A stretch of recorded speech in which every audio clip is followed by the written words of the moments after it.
అది 2001 ఒక Spanish team Kailasa పర్వతాన్ని అధిరోహించడానికి సిద్ధమయ్యారు. వారు ఇక కైలాస పర్వతాన్ని ఎక్కడం మొదలుపెట్టారు. కాస్త దూరం వెళ్లేసరికి వారి దగ్గర ఉన్న కంపాస్ పనిచేయలేదు. సరే అని ఆ టీం మొత్తం ప్రయాణం కొనసాగిస్తున్నారు. వారు వెళ్లే మార్గంలో ఏ ఒక్క సంఘటన సరిగ్గా జరగడం లేదు. వాళ్ళు కైలాస పర్వతం ఎక్కే సమయంలో వాళ్ళ చేతికి కాలికి ఉన్న గోర్లు పెరగటం గమనించారు. ఇంకా వాళ్ళ జుట్టు రంగు కూడా కాస్త మారుతున్నట్లుగా అనిపించింది. ఒక్క మాటలో చెప్పాలంటే వాళ్ళ వయసు త్వరగా పెరిగిపోతున్నట్లుగా అనిపించింది. వారి దగ్గర ఆక్సిజన్ సిలిండర్స్ ఉన్నాయి, కానీ ఊపిరి పీల్చుకోవడానికి చాలా ఇబ్బందిగా మారుతుంది. వారు వచ్చిన మార్గం అకస్మాత్తుగా మారిపోతున్నట్లుగా అనిపించింది. వారి మనసులో ఏదో తెలియని ఒక భయం. ఎవరో వాళ్ళని ఈ పర్వతాన్ని ఎక్కకండి, ఎక్కితే మీ ప్రాణాలకే ప్రమాదం, త్వరగా ఈ ప్రదేశాన్ని వదిలి వెళ్ళిపోండి అని చెప్పినట్లుగా అనిపిస్తుంది. ఒక్కసారిగా వాతావరణం మారిపోతుంది. ఈ సంఘటనల్ని ఎదుర్కొన్నాక ఆ స్పానిష్ టీంకి వెన్నులో భయం పుట్టి ఆ ప్రయాణాన్ని విరమించుకొని త్వరగా వెనక్కి వచ్చేశారు. అలాగే చాలా మంది మౌంట్ క్లైంబర్స్ ఈ కైలాస శిఖరాన్ని ఎక్కడానికి ప్రయత్నించారు. కానీ కొంచెం దూరం వెళ్ళగానే ప్రాణ భయంతో వెనక్కి వచ్చేశారు. మరి కొంతమంది అసలు ఏమయ్యారో కూడా అనే విషయం ఎవరికీ తెలియదు.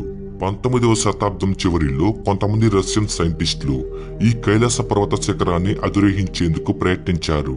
కానీ దురదృష్టవశాత్తు వారు కైలాస పర్వతాన్ని కొలవటానికి ప్రయత్నిస్తున్నప్పుడు వారు రహస్యంగా అదృశ్యమైపోయారు. ఆ తర్వాత వారికి ఏం జరిగిందో కూడా ఎవరికీ తెలియదు. మన ప్రపంచంలో 7 ఖండాలలో ఉన్న 7 ఎత్తైన శిఖరాలను అధిరోహించిన ఎక్స్పర్ట్ కార్లస్ సూర్య ఫాంటాన్ అనే ఈ క్లైంబర్ కూడా కైలాస పర్వతం ముందు చేతులెత్తేశాడు.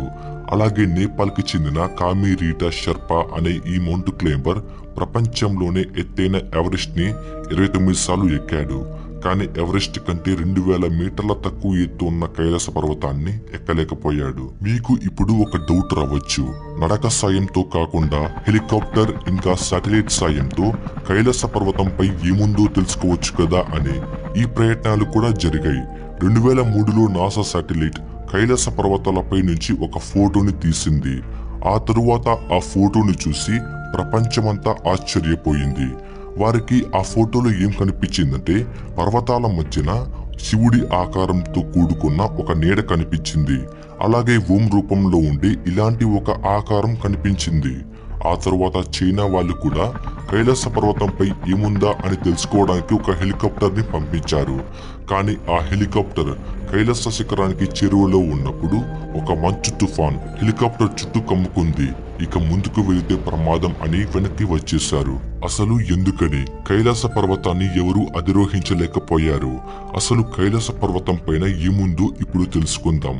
ఈ కైలాస పర్వతం దాదాపు 30 మిలియన్ సంవత్సరాల ముందు, అంటే హిమాలయాలు ఫామ్ అయిన ప్రారంభ దశలో ఏర్పడిందని చెబుతారు. అలాగే హిందూ మతం, బౌద్ధ మతం, జైన మతంలో కైలాస పర్వతాన్ని ఎంతో పవిత్రంగా చూస్తారు. హిందూ మత ప్రకారం పరమేశ్వరుడు, పార్వతి, నందీశ్వరుడు ఈ కైలాస శిఖరంపై నివాసం ఉంటున్నారు. ఇది స్వర్గానికి నిలయం. అలాగే ఈ శిఖరం పైన శంబాల నగరం ఉండవచ్చని నమ్ముతారు. అలాగే ధర్మం వైపు ఉన్న గలవారు మాత్రమే ఈ శిఖరాన్ని అధిరోహించవచ్చు. అందుకోసమే మహాభారతంలో పాండవులకు విముక్తి కావాలని వారి భార్య ద్రౌపదితో కలిసి కైలాస శిఖరానికి వెళతారు. శిఖరం పైకి వెళ్లే క్రమంలో ఒక్కొక్కరు మరణిస్తూ వస్తారు. చివరిగా తన జీవితాన్ని మొత్తం ధర్మంగా గడిపిన ధర్మరాజు ఒక్కడే కైలాస శిఖరాన్ని అధిరోహించగలడు. బౌద్ధ మతం ప్రకారం బౌద్ధ గ్రంథాలలో కైలాస పర్వతాన్ని మేరు పర్వతం అని పిలుస్తారు. ఈ శిఖరం కొన్ని బౌద్ధ సంప్రదాయాలకు ప్రధాన తీర్థయాత్ర. అయితే 11వ శతాబ్దంలో మిలరెప్ప అనే ఒక బౌద్ధ సన్యాసి కైలాస పర్వతాన్ని అధిరోహించాడని చెబుతారు. ఇతనికి శిఖరం పైన దేవదేవతలు కనిపించారంట.